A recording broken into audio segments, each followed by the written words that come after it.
And then the question is, who is funding this undertaking?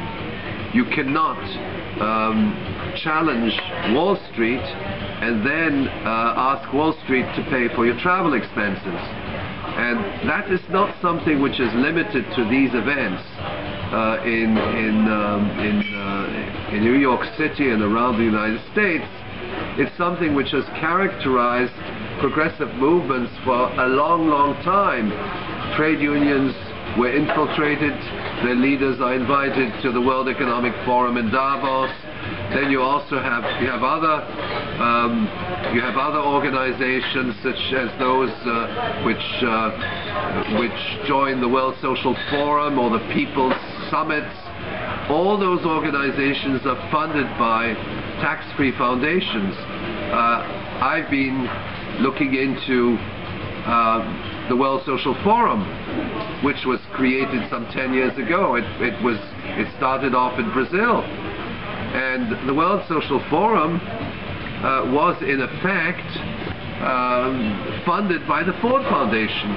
Now we know that the Ford Foundation has links to the CIA, and many of the organizations didn't realize that by being funded by the Ford Foundation, their hands were tied. The Ford Foundation would set the outer limits of dissent. And this is what I call manufactured dissent.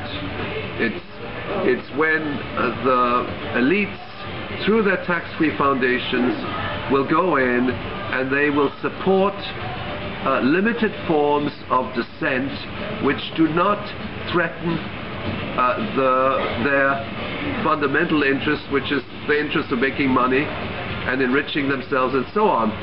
So that you have an expression of support to this Occupy Wall Street movement, which is coming from various corners and which is also supported by establishment figures and which is receiving a fair amount of media coverage. I recall that there are events where you had mass rallies in Washington, D.C. and anti-war movements against the U.S. government, and there was a total media blackout. There was simply absolutely no coverage. And also in Egypt, there was coverage initially of the events in Tahrir Square when people were getting rid of Mubarak. But once they started mobilizing against the new regime, which was in effect was Mubarak without Mubarak, because the same military establishment were calling the shots, well then the media simply didn't cover those events. What I also noticed in the case of Egypt was that at no time were the main organizations, which consisted of Kifaya, the April 6th movement, the Muslim Brotherhood, at no time did they actually challenge the macroeconomic reforms of the IMF and the World Bank, the neoliberal agenda, which were imposed on Egypt starting in 1991 at the height of the Gulf War. And I so happened to be in Egypt at that very moment. I was in the Minister of Finance's office, and that was imposed. And you had that whole period, over a period of 20 years, when the country was subjected to these deadly macroeconomic reforms, leading to the destruction of agriculture, the massive unemployment in the public sector. And that framework remains today. It hasn't changed. In fact, it's got worse, because in effect, in the wake of Tahrir Square, the Egyptian economy ran into certain difficulties with, particularly with increased levels of external debt, and so the clenched fist of the IMF and the World Bank is still there, the protest movement did not, from my standpoint, change the fundamental relationship which exists within Egyptian society, which is the state, the whole state apparatus is controlled by external creditors as well as by the U.S. State Department and the U.S. military. That we know. And so that Tahrir Square cannot be presented as a model of protest, of pro-democracy protest, because essentially they have achieved virtually nothing, and they have achieved nothing precisely because the main groups, Kifaya, April 6th, and Muslim Brotherhood, are controlled precisely by the U.S. government, U.S. and British intelligence in relation to the Muslim Brotherhood. That relationship is well established, and the links between the April 6th youth movement and the U.S. Embassy are well documented. So you cannot run a revolution against the empire, which is Washington, and then ask the empire to give you money through its various foundations to fund your resistance against the empire. It doesn't make sense. And Occupy Wall Street is in a very similar situation.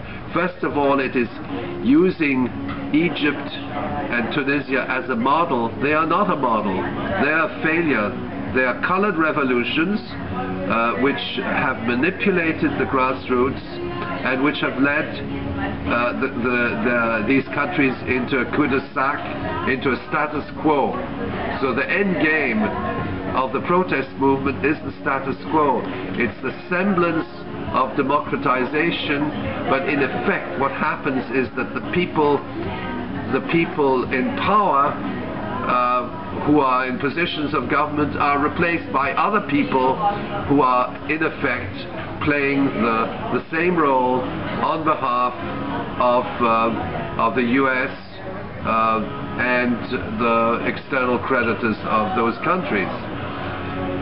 Now, there was one thing which disturbed me in a statement by Occupy Wall Street. I recall that there was a statement by a number of personalities, including Naomi Klein, Noam Chomsky, and Vandana Shiva, among others. And part of the statement was all right, but then they said that they had to fight against a global Al-Assad, a global Gaddafi, and that these dictators personified the IMF and the World Bank. They said the IMF and the World Bank are behind this agenda, and they are treating us in the same way as Gaddafi and Al-Assad are treating their people. Now that kind of comparison is totally misleading, because it is demonizing the IMF and the World Bank through the image of political personalities, rather than actually focusing on the IMF and the World Bank as economic demons in their own right. Well said, well said. I'm just going to switch cameras. This one's running out. Okay, so we're back.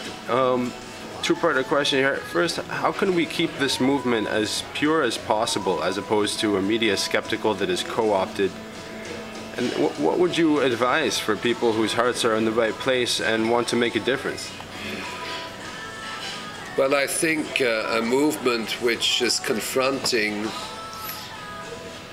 the world economic order, the new economic order, has to be organized across the land, not solely in terms of street events. It has to have an organizational structure in towns and cities and villages and workplaces and parishes, in universities and colleges. In other words, all the various entities of civil society. It also has to permit mainstream organizations such as trade unions, human rights organizations. It has to have a very strong organizational structure which can confront the corporate agenda. Corporations are very well organized. but they still constitute a minority.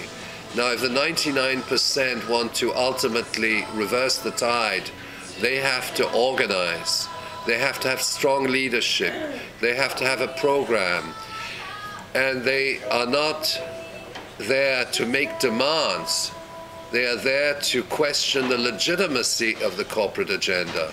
They're there to unseat the actors, these powerful actors, whose legitimacy actually is sustained by a very crooked and fraudulent apparatus. Okay?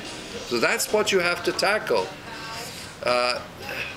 I recall many years ago when the World Social Forum started up, there was another movement which was called ATTAC, which was one of implanting a tax on speculative transactions. It was called the Tobin tax.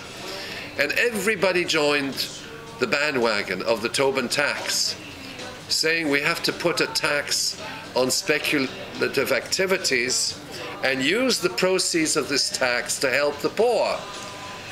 I was opposed to that for various reasons, but more fundamentally, if you want to get rid of highway robbery, you don't put a tax on highway robbery.